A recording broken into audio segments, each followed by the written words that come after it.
अम्बिका धाम विकास board Gujarat सरकार और श्री आरासुरी अंबाजी माता देवस्थान ट्रस्ट द्वारा प्रस्तुत आधुनिक टेक्नोलॉजी से निर्मित जय मां Ambe 3D projection mapping show में आप सभी दर्शकगणों का हार्दिक स्वागत है।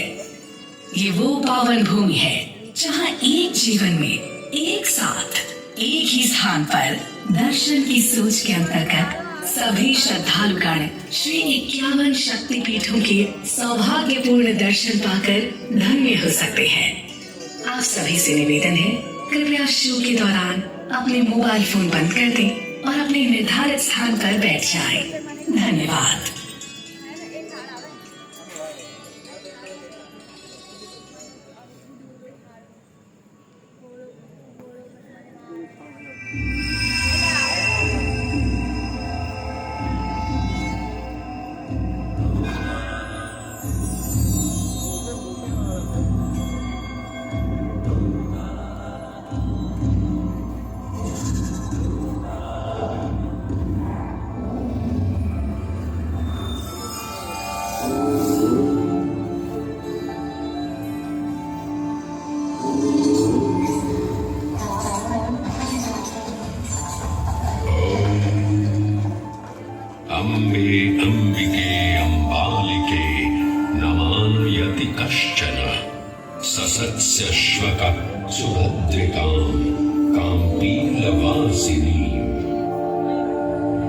जिन्हें अम्बा, अंबिका और अंबालिका जैसे विभिन्न नामों से पुकारा जाता है, जो सुभद्रिका और कामपिल्य वासिनी जैसे नामों से जगत में विख्यात है।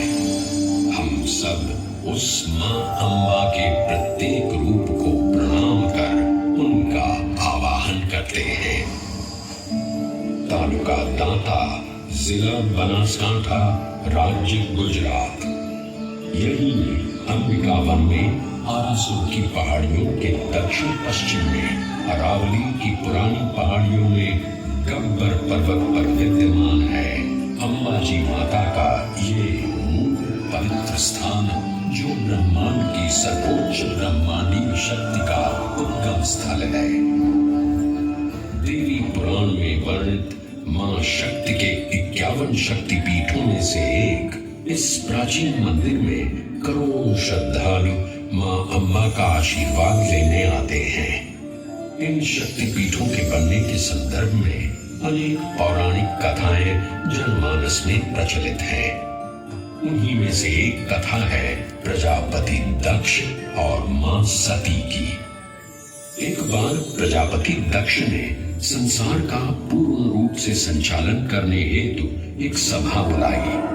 उस सभा में सभी देवी देवताओं के साथ ब्रह्मा, विष्णु और महेश भी उपस्थित थे। प्रजापति दक्ष के आगमन पर सभी उपस्थित देवताओं ने अपने स्थान पर खड़े होकर उनका आदर किया, परंतु भगवान शिव ने ऐसा नहीं किया।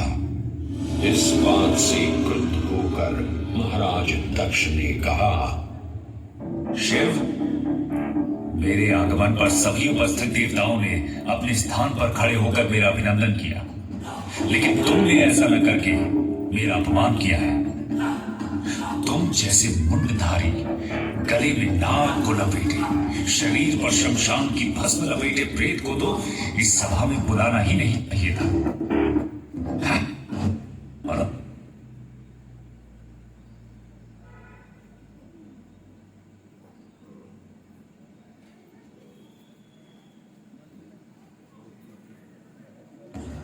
ये सब ज्ञात होते हुए भी तुम्हारा यह दुर्व्यवहार हम स्वीकार। हे प्रजापति, अगर आपको ऐसा लगता है कि मैंने खड़े न होकर आपका अपमान किया है, तो मैं क्षमा प्रार्थी हूँ। आप मेरी अर्धांगिनी सती के पिता हैं। मैं भला आपका अनादर कैसे कर सकता हूँ? मेरे हृदय में आपके लिए सदैव आदर एवं प्रेम ही है। तुम अपने प्रपंचों से मेरी पुत्री सती को भ्रमित कर सकते हो शिव, परंतु मुझे नहीं। मैं अभी तुम्हें इस दुराचार का दंड दूंगा।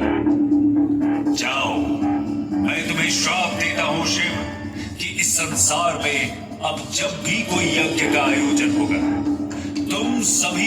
यज्ञों से बहिष्कृत रहोगे। तुम्हें किसी भी यज्ञ में पूजा नहीं जाएगा। प्रजापति दक्ष के इस श्राप से तो मानो जैसे पूरे संसार में पूजा पाठ करना ही निषेध हो गया था। शिव की आराधना किए बिना भला कोई यज्ञ कैसे आयोजित कर सकता है। तब नारद मुनि अपने भ्राता दक्ष को समझाने उनके पास पहुंचे और उनसे कहा, नारायण नारायण भ्राता दक्ष, क्रोध के वशीभूत आपने तो देवों के देव महादेव को ही श्राप दे दिया। ऐसा लगता है कि संसार में ना तो अब पूजा पाठ होंगे और ना ही यज्ञ होंगे, क्योंकि महादेव की आराधना किए बिना तो सब पूजन विधान अधूरे ही रहेंगे। यह केवल आपका भ्रम है भ्राता नारद, केवल भ्रम। आपको और समस्त संसारवासियों को अगर ये भ्रम है कि उस अघोरी शिव के बिना पूजा पाठ या यज्ञ नहीं हो सकते, तो मैं स्वयं ही एक यज्ञ का आयोजन कर सभी की शंकाओं पर पूर्ण विराम लगा दूंगा। नारायण नारायण नारायण नारायण। प्रजापति दक्ष ने कनखल में एक उत्तम यज्ञ का आयोजन किया।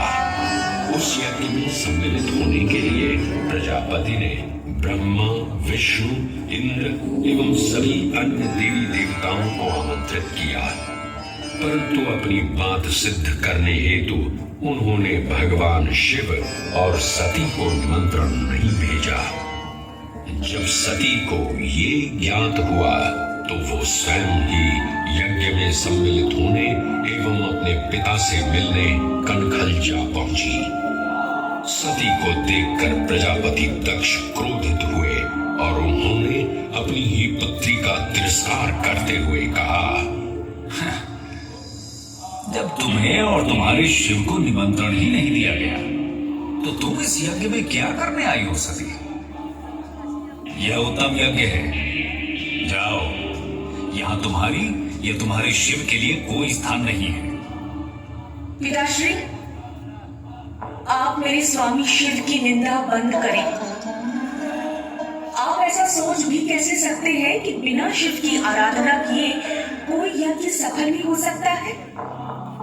अगर आप ऐसा सोचते हैं तो यह आपकी बहुत बड़ी भूल है पिताश्री, बहुत बड़ी भूल।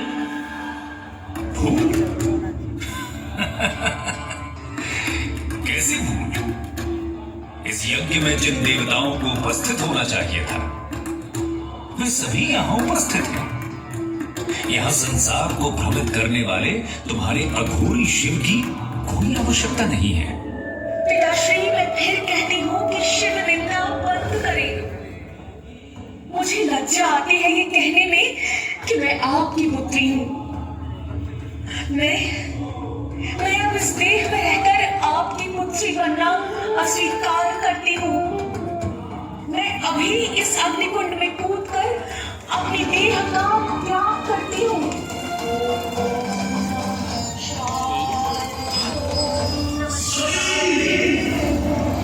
अपमान से पीड़ित सती ने अग्निकुंड में कूदकर प्राणाहुति दे दी।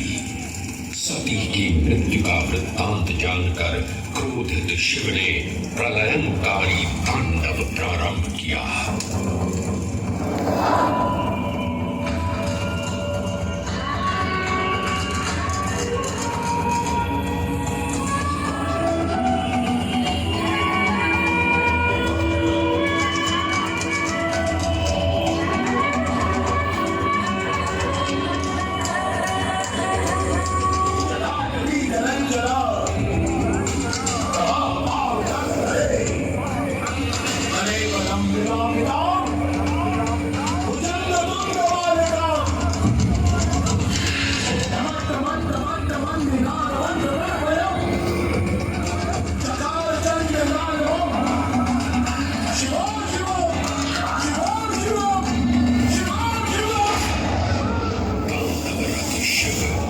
स्थल पर पहुंचे और सती की दिव्य देह को अपने हाथों में उठाकर चारों दिशाओं में विचरण करने लगे।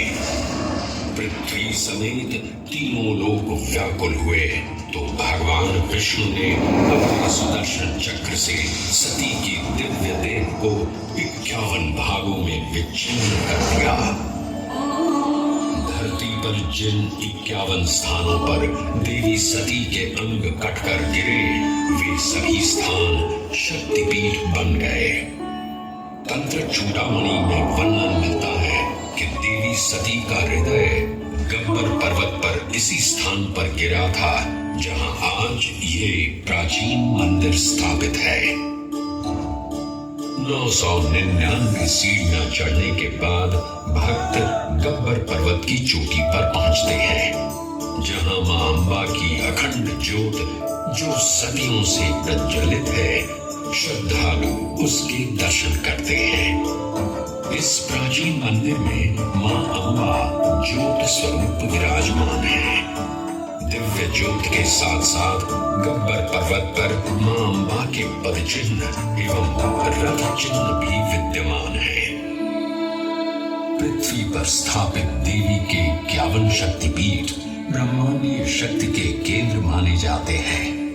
वैसे तो अधिकांश शक्तिपीठ भारत में ही स्थित हैं, परंतु इनमें से कुछ विदेशों में यानी बांग्लादेश, नेपाल, पाकिस्तान, श्रीलंका और तिब्बत में भी स्थित हैं।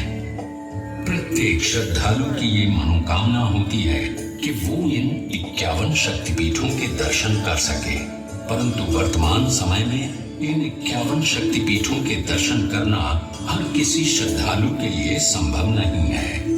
इस असुविधा के निवारण हेतु या कहें श्रद्धालुओं की 51 शक्तिपीठों के दर्शन की मनोकामना भी इस धाम पर पूर्ण हो जाती है। गब्बर पर्वत की 3 किलोमीटर की परिक्रमा में 51 शक्तिपीठों के मूल मंदिरों की प्रतिकृतियों की प्राण प्रतिष्ठा की गई है। ये सभी मंदिर मूल मंदिर की प्रतिलिपि है और इनमें वैसे ही पूजा अर्चना की जाती है जैसे कि मूल मंदिर में होती है। मां आद्य शक्ति के वैसे तो अनेक रूप हैं, लेकिन श्री आरासुरी अंबाजी से जुड़ी एक और कथा जनमानस में प्रचलित है, जिसमें मां के दिव्य महिषासुर मर्दिनी के रूप का उल्लेख है। देवी भागवत पुराण में वर्णित ये कथा है महिषासुर की, जिसका संहार मां शक्ति ने किया था। महिषासुर ने ब्रह्मा जी को प्रसन्न कर उनसे वरदान प्राप्त किया कि उसे कोई भी मनुष्य, पशु या देव नहीं मार सकता। वरदान मिलते ही जब महिषासुर ने तीनों लोक में हाहाकार मचा दिया, वो अत्याचार का जीवंत प्रतिमान बन चुका था।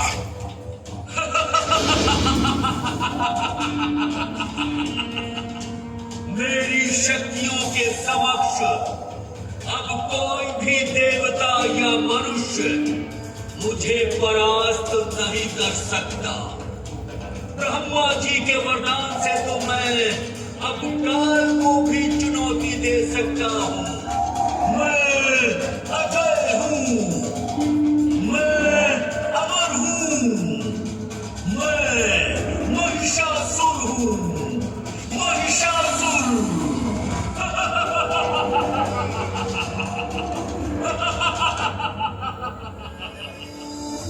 महिषासुर के आतंक को रोकने के लिए भगवान ब्रह्मा, विष्णु और महेश ने सर्वोच्च मूल ब्रह्मांडीय शक्ति महादेवी आदिशक्ति की पूजा की, जिससे देवी शक्ति ने 10 हाथों सहित देवी दुर्गा का सुंदर रूप धारण किया।